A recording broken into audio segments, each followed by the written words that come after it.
Hello everyone, this is Braden Nave. Welcome to the Youth Room, a podcast by UPCI Youth Ministries. This podcast will focus on topics relevant to youth and young adults. Don't forget to subscribe and join us on the third Tuesday of each month. What's going on, Youth Room? We're so excited that you could join us today, and we are incredibly excited to have Jeremy Stafford with us, our General Youth Secretary. He was newly appointed last year. We're kind of going through the big three and getting to know them a little bit with DJ Hill, Jeremy Stafford, and Michael Thomas. So we did DJ last episode, and now we're going to get to know Jeremy a little bit today. Jeremy, how you doing today? I'm doing well. Glad to be here with you. Thanks for asking me to be on. Good. Yeah, so like I said, we're super excited, and we're just going to kind of go through some kind of general questions, get to know you a little bit, and we'll go from there. So just tell us a little bit about yourself, kind of your likes, dislikes. Likes, dislikes. So we'll start off with where I'm from. I'm originally, I was born in Sevierville, Tennessee, lived there for a while, moved across Tennessee. I went to high school in Olive Branch, Mississippi, which is right outside of Memphis, and then went to the University of Memphis, graduated from there, and then went on to Bethel University out of Jackson, Mississippi, but they had a satellite campus in Memphis that I attended. So likes, dislikes, I don't know that I ever really liked school, but I liked the piece of paper that they handed me at the end of it. That's what I was in it for. That's what I'm looking for. Yeah, so apparently I liked going to school for that piece of paper. So I don't know that I liked the study habits that I had to maintain, but. Yeah, I feel that. Yeah. I'm feeling that at Urshan right now, but. Yeah. So how long have you've been in youth ministry, obviously, for a long time, or a decent amount of time. I don't want to call you old or anything, but how long have you been in youth ministry? Youth ministry, I think since I was like 21 years old. I mean, I helped out from probably before then, but I remember 21, I think, I was on our youth team in Memphis, and then my wife and I got married around 2021, I think. So that would be about 14 years now. Okay. It's actually a kind of a cool connection.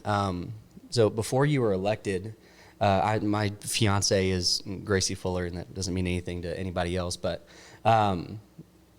Jeremy and Kristen, his wife, actually knew Gracie when she was a really little kid, right? Yeah, I think before she was in the youth group. Yeah, she's from Olive Branch too, so you guys are actually from the same city. So I didn't even know that was a connection until you were elected, and she was super excited, sent me a text when you were elected. So yeah, that was really cool. And I've talked to Kristen, and she loves her, and that's really Braden incredible. got a good one. He got a really good one. So. I really did. Yeah. But so yeah, that's just a cool connection. But so you mentioned your wife, but I know you have two kids, and what are their names? I got Caden, who is 11, who loves sports, all kinds of sports, and then I have a daughter that is 8. And she loves everything Barbie dolls, the whole 9 yards. She's the ultimate girl, I guess, and the ultimate son. So they're both incredible. That's never a bad thing. My daughter has more of my personality, so she causes a lot of trouble around the house. And my son is a little bit more serious. He's a little bit more like my wife, and. So I don't know. I've met your wife. She doesn't seem too serious at times. She can be, though, when she thinks through things. So my daughter and I usually have a lot of fun at their expense, just aggravating them around the house. Well, that's awesome. So in terms of maybe with the family or maybe just by yourself, like what are some of your hobbies? Like when it comes to sports, hunting or anything like that? I love to hunt. I don't do it that often. Love to go hunting. Like going fishing. I probably, out of all the hobbies that I have, I'm one of those that I get into it for a short period of time, and then I get bored with it for a while, move on to the next thing, but then I'll usually circle back around. Golf is one of those things where I'm horrible at golf. Yeah, I'm horrible too, but I like to play until I get so frustrated that I don't like to play anymore, and then a couple months later I'll come back to it and give it another shot. People keep telling me that if I want to be a preacher, then I need to learn to golf, but I'm so bad. I don't even know if there's any chance of me becoming good at all. But Well, back in Pensacola, Pastor Kinsey and I would play a lot of golf. Like usually on Mondays was the day the office was closed, so we would go out and play together. And so I don't know why he brought me along, because other than to maybe give someone for him to teach, because he's always straight down the middle. And mine, we never knew where my ball was going to go, so we had a lot of fun with that. And then too, like if I hit one in the woods, I would just move on, because Pastor, you could tell like he was ready to move on to his ball. So yeah, that's pretty much what happens whenever I go. I usually go with like my brother and everybody, and I played baseball all growing up, so I just have a complete baseball swing, and golf is just that doesn't mix with me. So I usually slice it, and everybody else is on the fairway and ready to move on. So eventually, probably at like 3/4 of the way through, I just start sitting in the golf cart and just start doing donuts on the golf course. I'm pretty much the same. There was one day, though, the whole time I was in Pensacola for 7 years, and it was on my bucket list. I always wanted to beat Pastor Kinsey. And one day, the stars aligned. He was playing pretty good golf that day, but just something happened where I was hitting everything straight. I was on it, and I had him by 4 strokes as we turned to go to the back 9. And as we got on the back 9, I think we went through 2 more holes, so we would have been on 11, I think, and going into 12, and it started raining. And it like saved me, because I didn't think I could keep it up for a whole 18, but that rain that day saved me. So as we were coming around and going back to our cars, he was like, go ahead and go get a rain check for the back 9, and we'll try to come back and play it some other time. And I said, well, just so you know, this counts as a win for me. He was like, I would expect nothing less from you. Oh, I love. There was one time I went with my brother and a couple other friends. We had 2 golf carts, and we were like on the complete back side of the course, like from the clubhouse. Like we couldn't get any further away from the clubhouse. And then all of a sudden, it was perfect clear day, and then out of nowhere, clouds just started rolling in, and it just started pouring like the heaviest rain I've ever seen. And we're just caught in the middle of it, and we're riding our golf carts back on the golf course, and we're trying to avoid all these things. We can't see it all. Me and my brother are dying laughing, and eventually we actually lost our buddies, and like we thought they had just crashed somewhere, but we just kept going. That was probably the funnest experience I've had golfing, and it wasn't even golf. I think the same thing happened to me, except for one of us on our cart. I think we lost our clubs somewhere along the way, so we had to go back. We were soaked head to toe by the time we left that course. Oh, crazy. That's cool. So hobbies, in terms, we talked about golf, hunting and stuff, but you said, we were talking earlier about some team sports and stuff. I'm a big college football fan. I love basketball, baseball, football. Baseball and football is probably my 2 favorites. So Atlanta Braves, University of Tennessee. I'm a big Tennessee fan. He is a huge Vols fan. Yeah. So I am a little bit loyal to the University of Memphis, just because I graduated there, mainly in basketball, because that's mainly what they're good at. But they did have a pretty good football team over the past couple of years. But Tennessee, by far, always first. So that's good. That's good loyalty. NFL, San Francisco 49ers.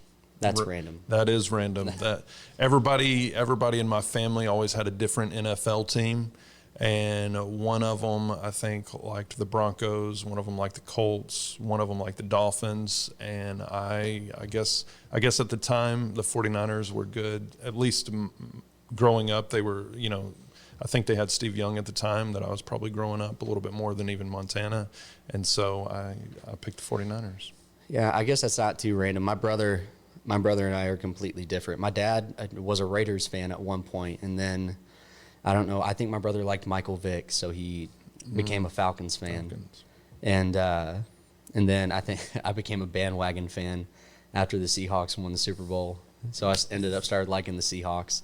I don't know, I've kind of stuck with them, but I don't get too much into the NFL. It's just, baseball is definitely more my sport. Yep. But, Atlanta Braves. Yeah. No. Gotcha. No, we're in St. Louis. This is Cardinal country. No. All right. Anyway, moving on. So we kind of talked about youth ministry, and we talked about your hobbies and everything, but we really do want to know kind of like your desires in youth ministry and how you kind of came up in youth ministry and your experience in that aspect. And just kind of starting from the beginning, receiving the Holy Ghost is such a monumental experience in anybody's walk with God, especially as a young person. Yeah. So, what was that experience for you, and where was it? When was it? So I believe I was 8, and they used to have this, I think they still have it, but there's like this summer revival in, I think it's during the summer, but in Bethel Springs, Tennessee. And every year they would fly in Brother Stone King, and then they would have kids church in with that. And so I would always go to kids church. And so at 8 and 5, my sister was 5, we went to kids church one night, and I was on one side of the room, she was on the other. And during that kids church, it was actually Sister Oliver running the kids church ministry, and I received the Holy Ghost on one side, and my sister received the Holy Ghost on the other side of the room. And so we received it that same night. Brother Stone King was preaching in the other room. So it was a really cool experience. To make that story even better, though, is we brought in Sister Oliver for VBS while we were in Pensacola, and my son received the Holy Ghost during that VBS under Sister Oliver. So kind of 2 generations received the Holy Ghost. That's really cool. I actually, so Sister Oliver, I think she was based out of Illinois. I could be wrong. I know her son is in Champaign, Illinois right now, but Sister Oliver was actually the one doing kids camp whenever I received the Holy Ghost. So she, cool.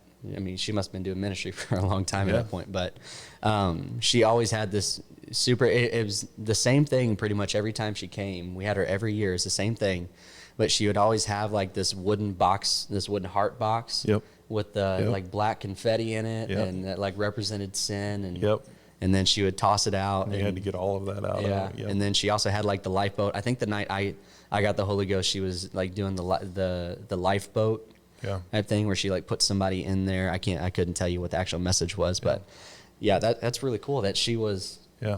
I think watching her that week, I really learned a lot about praying with people for the Holy Ghost, because she just simplified it for people. And I think sometimes we make it so hard in our minds, but like she really taught me a lot in just how to pray for people, even the message, because her sermons every night, which I know you're talking to children, but they were just so simple and so easy and along the same lines.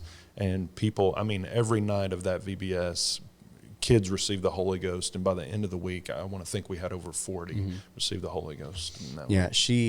Stuff like that, just the simple aspect of just the simple message and not making things too difficult. I was at a kids camp, and I remember like sitting while she was doing another kids camp in Illinois, and I was like either in teen camp or senior high camp, and I remember still just being impacted by the message that she spoke, just because it's a simple message, but it's still true yesterday, today, and forever. So that's really cool that you received the Holy Ghost while she's preaching that same message, and then I got the Holy Ghost while she was preaching that same message, and then your son received the Holy Ghost while she was preaching that same message. I remember a lot of the different things she would do during that kids church, but I think I went several years, back to back. But I remember at 8 and my sister at 5, same night.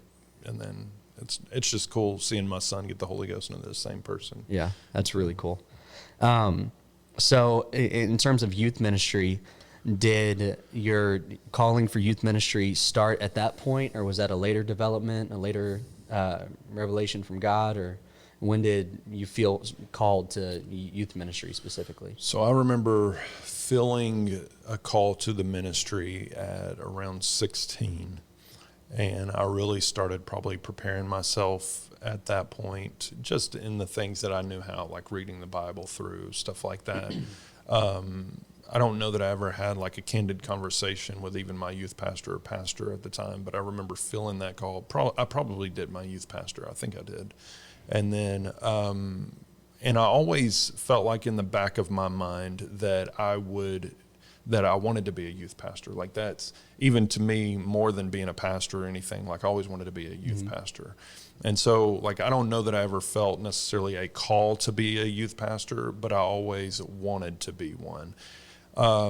As I went through college and everything, like in with the direction of my pastor at the time, I never really, I guess no doors really opened up for me in that vein. And so, but I just kept doing what I felt like I was supposed to do during that time of my life.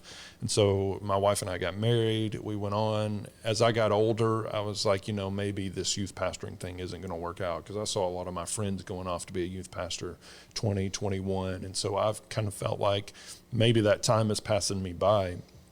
But as I got, I think around 26, some things developed, and we went to talk to Pastor Kinsey just about some direction for our life.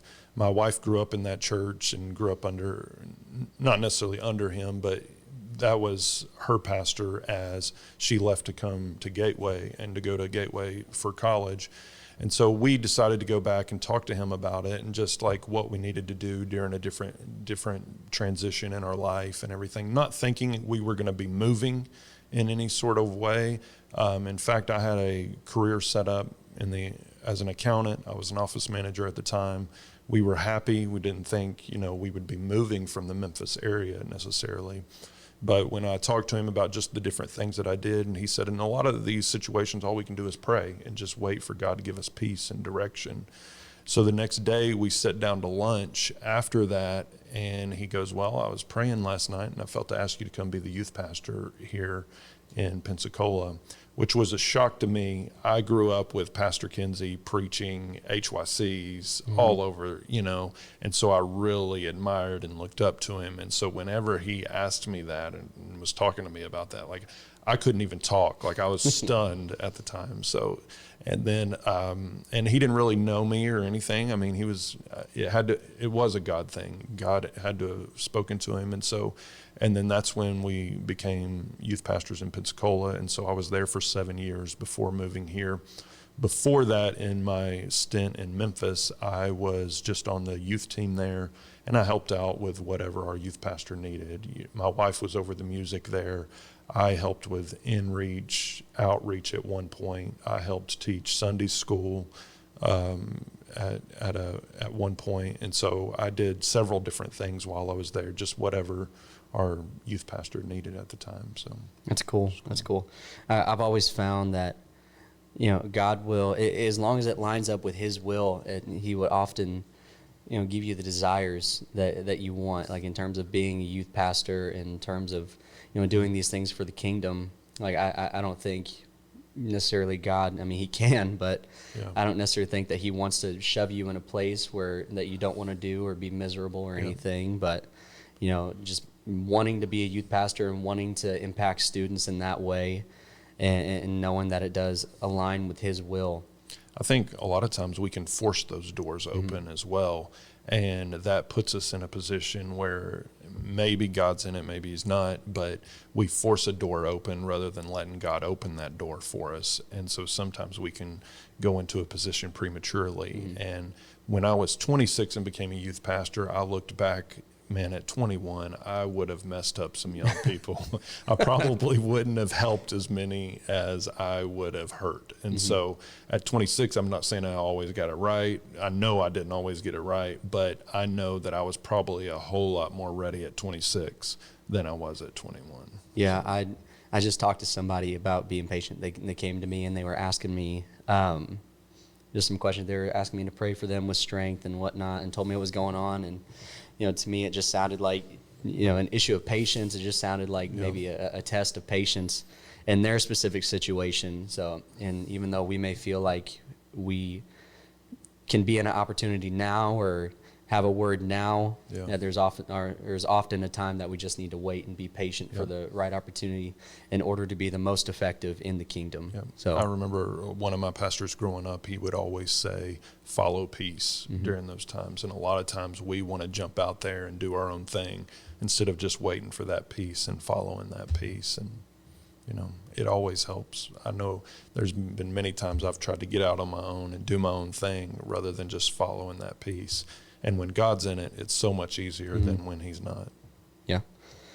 Well, that is incredible. And, IFCC, our listeners don't get to see on a daily basis, but I do get to see on a daily basis. And I see the passion that you have for young people and just the kind, gentle spirit that you have towards young people. And it's absolutely incredible. But In your experiences, what have been some of your favorite experiences involving students or youth ministry or anything like that? I mentioned on the way down here, this is pretty tough because I don't know what I want going out onto the web as far as funny stories or whatever. But we had a lot of good memories. Youth pastoring was probably one of my favorite times of life because especially seeing young people grow and watching them develop into what they are called to do or what they're passionate about, and seeing God just transform their lives along the way. Some of my favorite stories, though, like we had a couple kids. I think it was my first year youth pastoring at an HYC, and we're all sitting down. It was probably before I knew how to even have our youth team really watch over our kids as far as dividing them up. And so we're sitting down in the day session, and somebody looks around and they're like, where are these two boys at? And we were missing two boys for the day session that morning at HYC. And I was like, I don't know. Well, his parents happened to be on the trip, or their parents happened to be on the trip. And so they go up to their room and are knocking on it or whatever. And it's like, it was like he said he hammered that door and could never get them to wake up. Well, finally, he gets them to wake up. So the boy comes down, he walks down, sits beside me, and he's like, Brother Jeremy. And he's still tired. He's wore out. He's like, Brother Jeremy, I drank way too much Coke last night. And that's what had kept him up. But it's just those nice little, I was like, you know what? Thank God that was all I had to deal with as far as it could have been a much bigger issue, you know? And so those little things, I always found the humor in them, in that, thank God that's all I'm dealing with compared to whatever. I think those same kids, we went on a LA missions trip, and I don't know if I should tell this one or not, but we were on this LA missions trip, and they were 12 and 13. They were real young at the time. And I'm kind of one of those, if I get a laugh, I'm probably going for another one. And so these kids were on the trip, and my wife was on the trip. She was sitting beside me, and I just would use these cheesy pickup lines on her. We were in LA, so it was an hour's drive everywhere. And so they started giggling at them and just laughing. The whole van was. And so at night, I would go back and research more cheesy pickup lines so I'd be ready for the next day, because they would laugh at every one of them. So just fun memories like that. But then, of course, you have the Holy Ghost memories, and to just see God deal with different young people through a youth congress, a missions trip. We had one student went on a missions trip. We went to Vienna, Austria, and he came back from that trip wanting to do more evangelistically. He wanted to not necessarily evangelize, but he wanted to reach people. He wanted to evangelize to them. He wanted to us even go on more outreach in our neighborhoods and things like that. And so to just see that fire burning within him from a missions trip. And we have countless stories of HYCs, just little steps along the way that would maybe spark something in a young person and see them just develop into what God wanted them to be. It was really cool. Even starting P7 Bible clubs, so on and so forth. That's really cool. I remember one time you told the story about the kid, the kid with the Coke. There was one time at Illinois Youth Convention, and in Springfield, Illinois, the hotel, there's a Starbucks, and then there's a gift shop. It's right across the street from the convention center.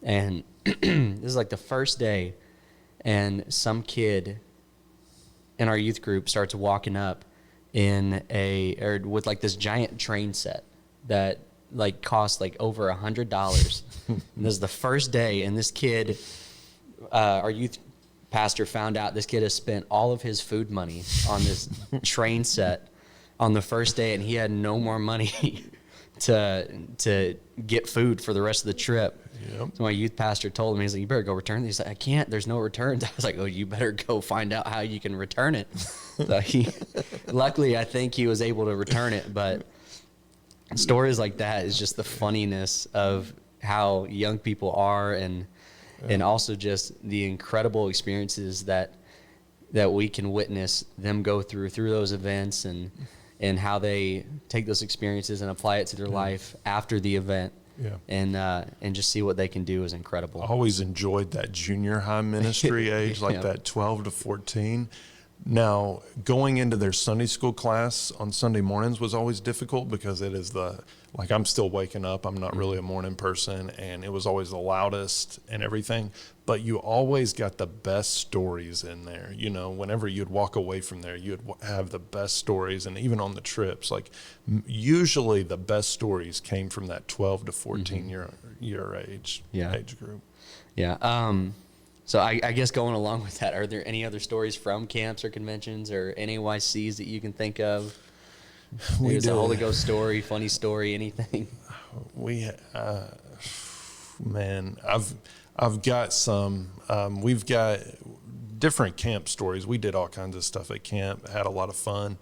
I remember one particular year we had one dorm worker who was part of the youth team, and I may or may not have went into the dorms to kind of stir things up, and just because I didn't sleep in the dorm, so it didn't really affect me too much. LJ Harry was there at the time, so me and LJ went into the dorms and we started kind of stirring stuff up, and we told them to go dogpile one of the youth workers, and he liked it. You know, he was all for it. So we sent him all out to get him. Well, then I took off out the back door. LJ and I went off the back door, and we started walking back to our rooms. Well, he saw us, and he sent all the kids after us. Well, I hid somehow and got away from everybody. And one kid found me, and I was like, "Look, I'll pay you $5 if you keep your mouth shut and don't say anything," because he was about to yell out "Here I am" or whatever. And so he was like, "All right." He was like, "All right." Well, sure enough, some other kids came around, and the kid vouched for me. He was like, "No, he's cool. Let's leave him alone. Let's leave him alone." I already had him on my side. So then I guess those kids kind of went away, and I started walking back up to the house again. And somehow I got back connected with LJ. Well, then the dorm worker saw us again, and he sent them after us. And so we had to take off, full-fledged run, going back to the big house. We take off. I mean, this is 1 o'clock in the morning, something like that, probably 1, 2 in the morning. We take off running to the big house, and we get inside the house. We lock all the doors. Well, the boardroom is up there. I hope no one's listening in the Florida district, but the boardroom is up there, and it's all glass windows. Well, all these boys surround the boardroom, and we're in there. They can see us, but they can't get to us, and they're like hitting on the windows, and I think for sure they're about to bust those windows out up there. But finally, one of the other youth workers sends them all back down to their rooms and everything, and the next morning, there was actually a presbyter. His son was there at the camp, and he told us, he was like, "Man, my son had a blast at this camp. He'll never forget this camp." So it's just, having fun little memories like that, to me, makes it worth it, which I always loved camp anyways, because I felt like you got to spend more time with the students at camp. Whereas in HYC, you're so rushed, you're going from point A to point B all day long, doing different stuff, and you don't have a lot of that camaraderie that you get at camp, where you can kind of let loose and just have fun with the students. So.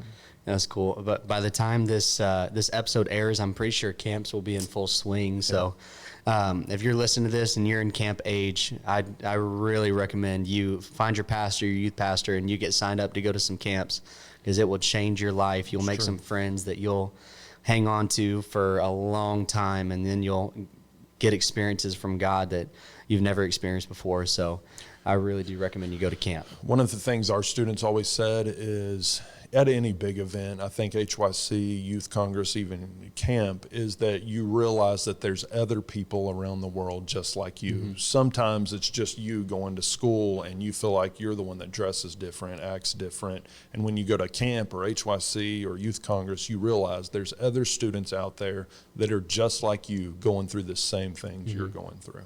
Yeah, I love the spirit of unity. I didn't see it as the spirit of unity when I was that age and I was going to all this stuff, but now looking back, I'm glad I got to go and, spend a week or a weekend with, people who think the same, who talk the same, who have the same mindset as me, and I can just go and make memories in a safe place and just have the best times of my life. Some of my best memories are from camps and conventions, and my favorite place in the world is our campground back home. So camp is incredible. If you have the chance, please work it out with your youth pastor so you can go to camp, because it really is incredible.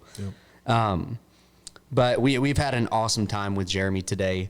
And in closing, Jeremy, I wonder if you have some advice or some final words for our young people who are listening, maybe just something last to say that you want them to hear. I think for me, if I could say anything, is just to enjoy the journey. Many times we get caught up in status or seeking a position or seeking the solo, whatever it may be. But if you'll just learn to enjoy the journey, that you're doing whatever God has called you to do, and you're fulfilling whatever your pastor or youth pastor wants of you, and you enjoy that, God opens all the other doors. If you'll put God first and you'll just enjoy your time with Him, everything else will work itself out. Thank you for joining us. Don't forget to subscribe and follow UPCI Youth Ministries on social media. We'll catch you next time in the Youth Room.